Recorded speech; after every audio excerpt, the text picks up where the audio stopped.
the church, that we don't have enough humility among the brethren to do what thus saith the Lord in our lives. Yes, come on. Oh my.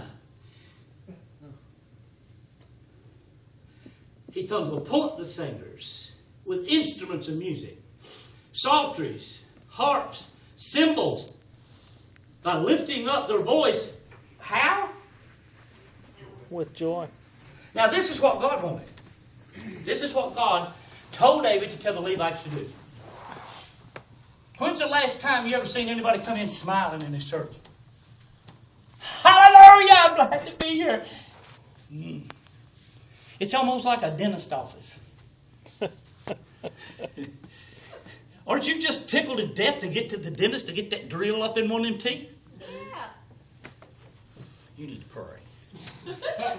You understand this? It's almost like a dentist office to go to church anymore. People are not happy. That's right. But the Lord always exhorted these people to do these things with joy. There's no joy in serving God in this house anymore. No joy in serving God in different places anymore. Go into churches and it sounds like a funeral parlor because you can't even, you could hear a pin drop on the carpet. Come on now. It's a chore. He said, do these things with joy. Not to do them with a long face. Oh, Lord, help us, Jesus.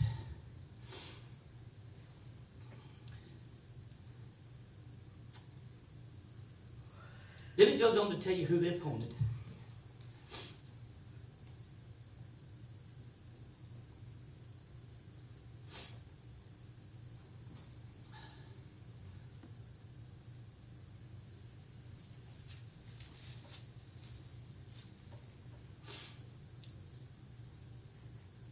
It brings me back down here where it says, verse 25 says, so David and the elders of Israel and the captains over thousands went to bring up the ark of the covenant of the Lord to the house of Obed-Edom with joy.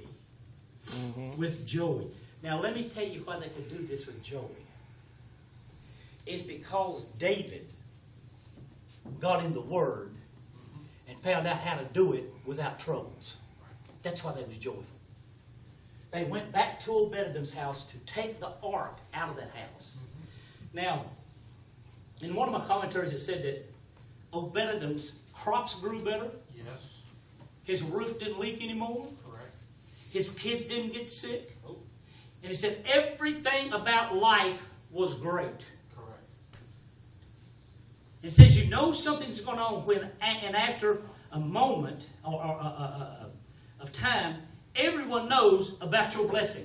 Everyone that knew Obed-Edom knew something was different at his house. Yes, come on. Stay there a little while. You know, when you go and you do things and it's same old all the time, but when God begins to lift you up and God begins to bless you, something is saying something real loud. Yes. And you don't have to broadcast why you're being blessed. That's right. People will understand why that you are a blessed person because you have that sanctified living life that you can get close to the Ark of the Covenant and God is blessing you richly over your determination to be close to Him.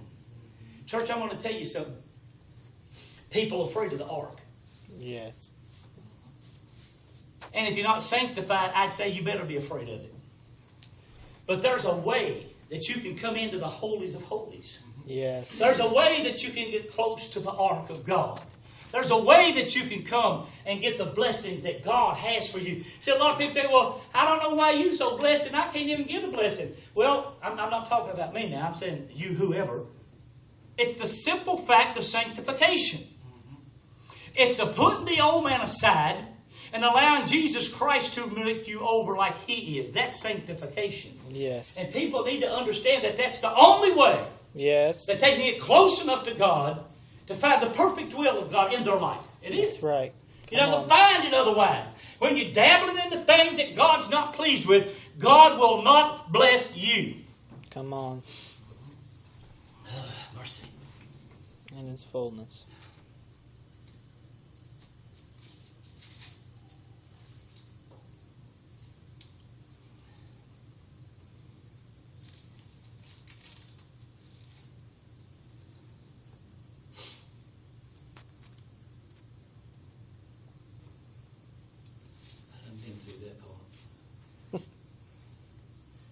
ahead of myself a little bit, but that's all right. It came out the same. I'm going to close with this. Ezekiel chapter 47.